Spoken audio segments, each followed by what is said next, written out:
La noticia que ha conmovido a la sociedad en las últimas semanas ha sido la revelación por parte del INDEC, del nuevo INDEC, de las cifras de pobreza en la Argentina, de pobreza e indigencia. Por primera vez en muchos años, desde que en enero de 2007 el Instituto de Estadística fue intervenido, y desde entonces se generaron innumerables polémicas acerca del verdadero impacto de la pobreza en la Argentina. Bueno, ahora hay nueva información.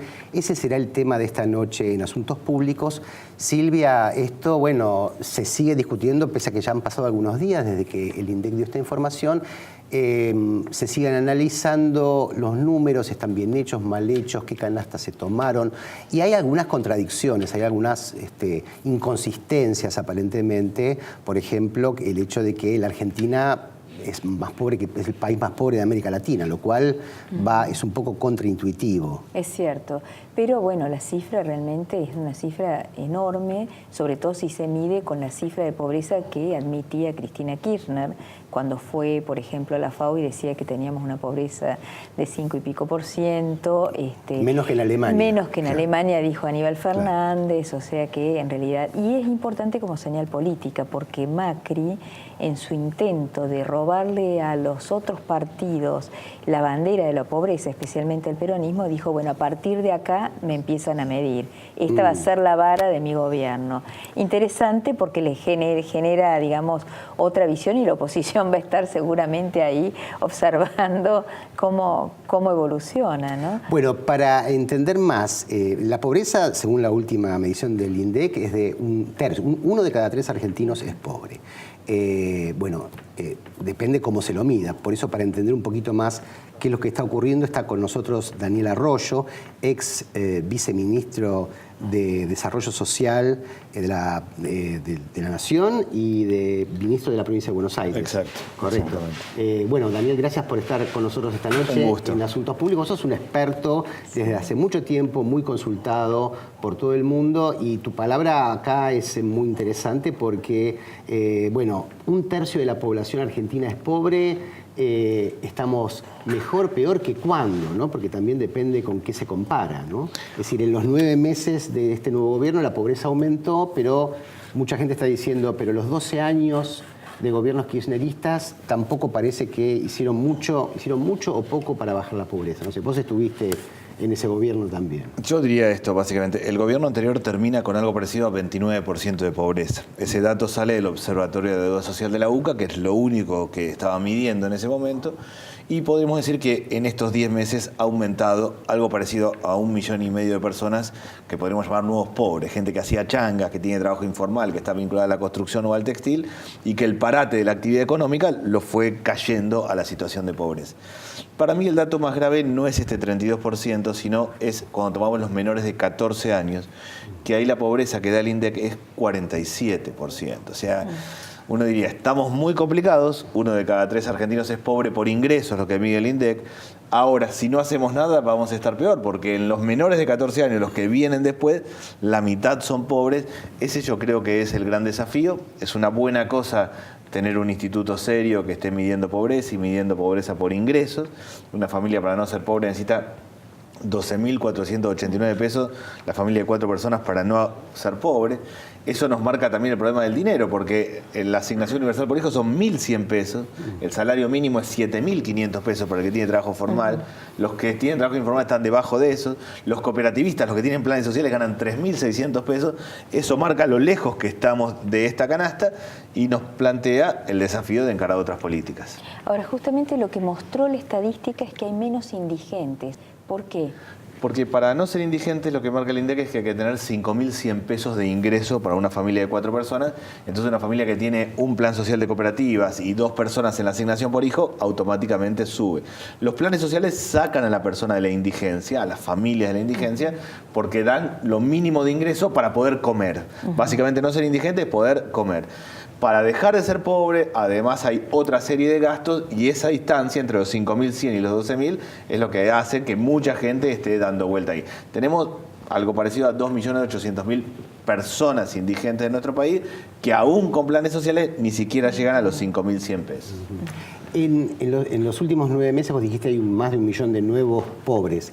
¿Qué pasó en los 12 años previos? ¿Bajó, subió la cantidad de pobres? ¿Las políticas económicas, esas que se decían inclusivas, lo fueron realmente? ¿Sacaron a la gente de la pobreza o no? La Argentina en el 2001 tenía 57% de pobreza y 28% de desocupación. Fue la catástrofe argentina. Okay. Todo mejora hasta el 2009. Baja la pobreza, baja la desocupación, baja la informalidad laboral. Hasta el 2009. Que es la crisis internacional y acá la crisis del campo, el conflicto del kirchnerismo con el campo. Mejora después un poquitito, se traba ahí, mejora un poquito al 2011 y del 2011 en adelante todo empeora. O sea, los últimos 4 años de Cristina Kirchner aumentó la pobreza.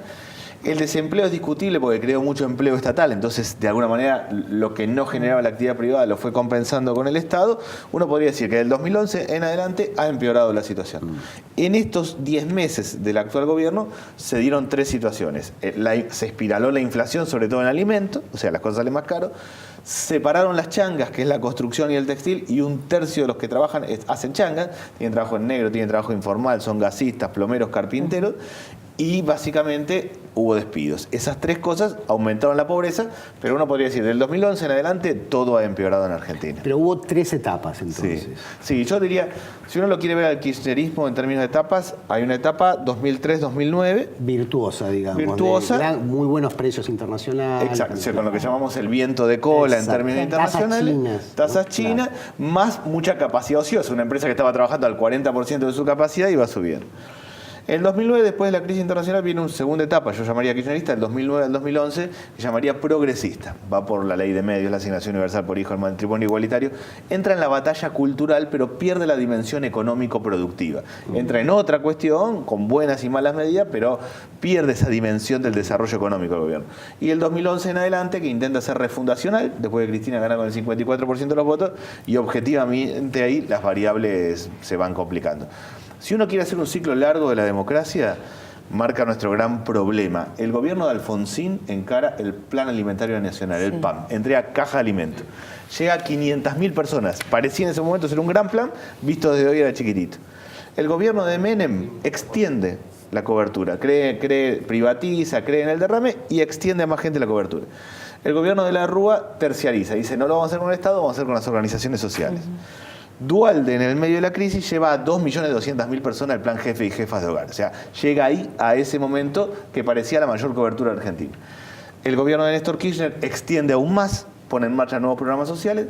Cristina Kirchner lleva a 8 millones de personas que reciben dinero con la asignación universal por hijo y este gobierno la extiende más porque la asignación universal por hijo se la da también a los monotributistas. Hoy hay 9 millones de personas que reciben dinero todos los meses. La conclusión para mí es, si cada gobierno de derecha o de izquierda tiene más cobertura y tenemos 32% de pobreza, quiere decir que el problema no son los planes sociales, sino la actividad económica en Argentina. Claro, una cosa de eso vamos a hablar en el segundo bloque, enseguidita, ¿no? Porque, claro, uno puede hacer muchos planes, pero si la política económica viene, devalúa, genera altísima inflación, se va todo el diablo, ¿no? Totalmente. Vamos a ver un poquito más los detalles de eso. Sí.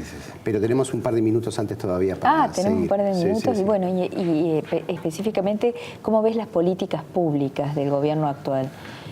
A mí me parece que el gobierno ha tenido una política compensatoria. Lo que hizo fue extender la asignación universal por hijo a los monotributistas, devolver el 15% de IVA y subir... Eso me dicen que está fallando.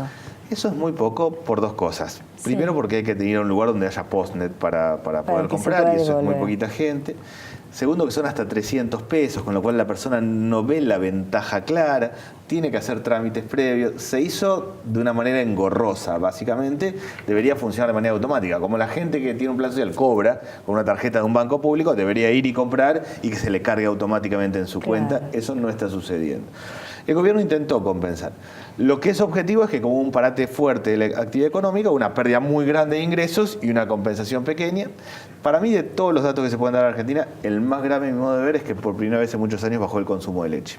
Eso para mí es determinante. Todas las madres saben que tienen que darle leche a sus hijos, las madres grandes, las madres chicas, las madres ricas, las madres pobres. Si bajó el consumo de leche quiere decir que no hay plata. ¿Cuánto cayó? Cayó 3 puntos, pero es importante porque nunca había bajado el consumo de leche fluida en sachet. Claro. Hay más gente en los comedores hoy, más gente en los comedores comunitarios y más gente en los comedores escolares. En esos comedores se come menos carne, menos leche y más harina. O sea, la gente está comiendo mal. Me parece que ahí está el núcleo importante. Creo yo que por un lado hay que decretar la emergencia alimentaria, hay que tener más partidas presupuestarias para dar dinero para comer mejor. Y después la otra discusión es de qué trabaja un pibe que no tiene secundaria completa en Argentina, de qué trabaja gran parte de los sectores pobres. A mí me parece que hay que hacer mucha obra pública de pequeña escala, mucha vereda, cordón cuneta, núcleos húmedos, vivienda social. Que si el gobierno hace obra pública de gran escala, eso sin duda va a ser bueno. Si hace una central termoeléctrica va a ser bueno para el país, o hace 2.800 kilómetros de ruta va a ser significativo, pero ningún pibe ni a nadie en situación de extrema pobreza va a trabajar ahí si no se hace mucha obra pública de pequeña escala, de mucha mano de obra intensiva.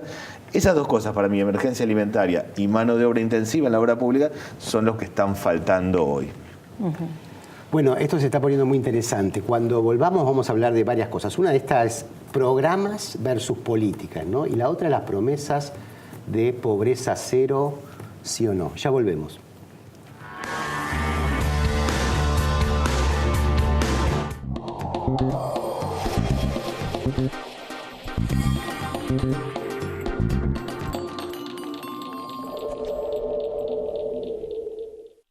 Aceitera General Dehesa, una empresa comprometida desde hace más de 65 años con el desarrollo del país y las generaciones futuras.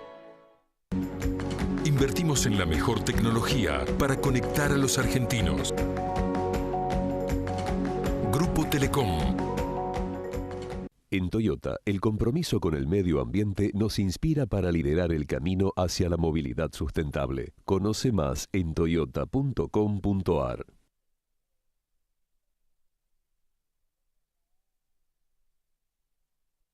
Con Shell Latam Pass, volar está en tus manos. Pedí hoy tu tarjeta en nuestras estaciones y acumula kilómetros para volar o canjear por importantes premios. Mi corazón con el Kini late más. Dale, prendete. Vos también hacete fanático al ritmo del Kini 6 y vení a festejar todas las semanas. Auspicia este programa Banco Provincia. Soy tu voz de la buena ciencia, plazo fijo del hipotecario. ¿Querés ser dueño de tu vida? ¿Querés ser dueño de más? Llegó Más Simple, la herramienta para que los más grandes disfruten de la tecnología. Conseguirla llamando al 147 o ingresando en la web que está en pantalla. Buenos Aires Ciudad. Vamos, Buenos Aires. Hoy, querida mía, pidamos al banco con alegría. Tratemos de vivir sin fantasía. Pidamos por favor que estoy al día, estoy al día. El trabajo diario de miles de argentinos, sumado a la inversión constante en tecnologías de punta, hacen de la producción y exportación de cereales y productos oleaginosos la mayor fuente genuina de divisas, contribuyendo significativamente al crecimiento de nuestro país.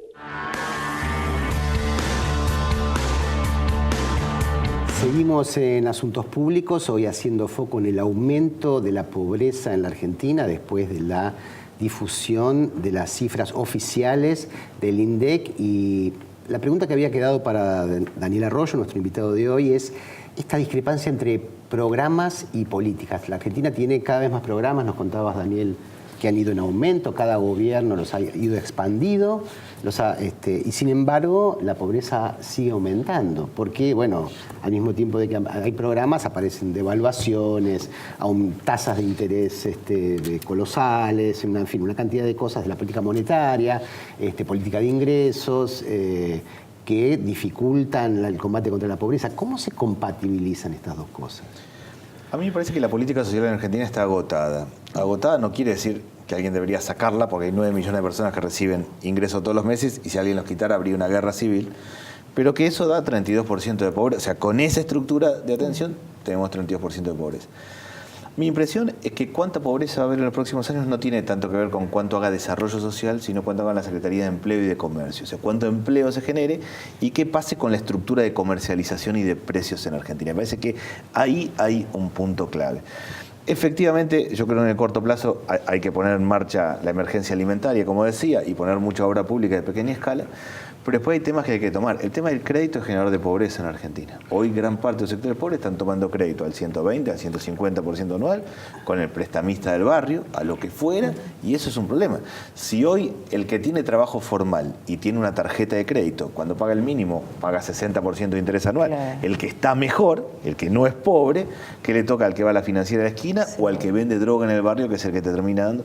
Yo creo que si nosotros no cambiamos el sistema de crédito y no damos crédito no bancario masivo al 5% anual para máquinas y herramientas, la cosa no va a cambiar. Hoy la pobreza es una señora que cose ropa en su casa, que como tiene y que trabaja fazón, todo lo que produce lo vende.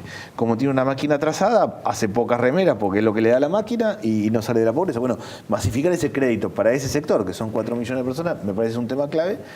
Y lo otro es que hay que dar vuelta a la escuela secundaria. Objetivamente hoy la mitad de los chicos no terminan la escuela secundaria. Hay que ir a una escuela secundaria más flexible, sin 14 materias que uno tenga que aprender de memoria, ir al sistema dual para vincular escuela y trabajo. Me parece que cambios de ese estilo, o permitir que el que tiene un plan social tenga un trabajo también y hacer un empalme, todo eso hay que transformarlo verdaderamente si queremos ir a otra etapa distinta. Con los programas sociales que tenemos, nos da 32% de pobreza y 9% de desocupación. ¿El gobierno escucha estas recomendaciones? A mí me parece que el gobierno claramente es más dialoguista, que abre mesas de diálogo, que intercambia más, pero me parece que por lo menos hasta acá no está dispuesto a romper el paradigma, a hacer un cambio fuerte. Nosotros tenemos que hacer un cambio fuerte, claramente, en materia de estructura económica y de pobreza. Yo creo que el problema estructural de la Argentina es que lo que genera actividad económica no genera trabajo. Alguien puede tener inversiones para soja, para minería, para el sector financiero, crece el Producto Bruto Interno, le va a ir bien, pero vamos a seguir con 32% de pobreza si no movemos la construcción, el textil, el comercio, el metal mecánico. Sin Estado que oriente esas cadenas productivas no va a haber reducción de la pobreza en Argentina.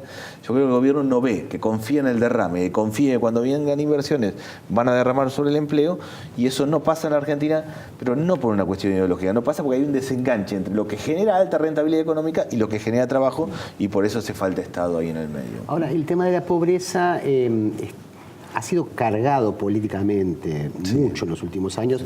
Recordemos que Menem decía, bueno, siempre hubo pobres. Sí. ¿Te acordás, no? Cuando decía, bueno, entonces, pero Macri dice pobreza cero. Bueno, mucha gente ahora le va a decir, a ver, cúmplame, acaba de decir hace poco, dice, bueno, era una forma de decir, digamos, no me tomen al pie de la letra, pero bueno, lo dijiste, fue tu lema de campaña. Eso es un compromiso fuerte, pero digamos, y lo que vos mencionabas eran reformas de mediano y largo plazo.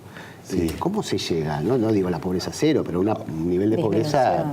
La Argentina es un absurdo que tenga 32% de pobreza y nos interpela y nos golpea todo que alguien no tenga para comer en un país que es productor de alimentos. O sea, podrían pasar muchas cosas en Argentina, menos no tener para comer.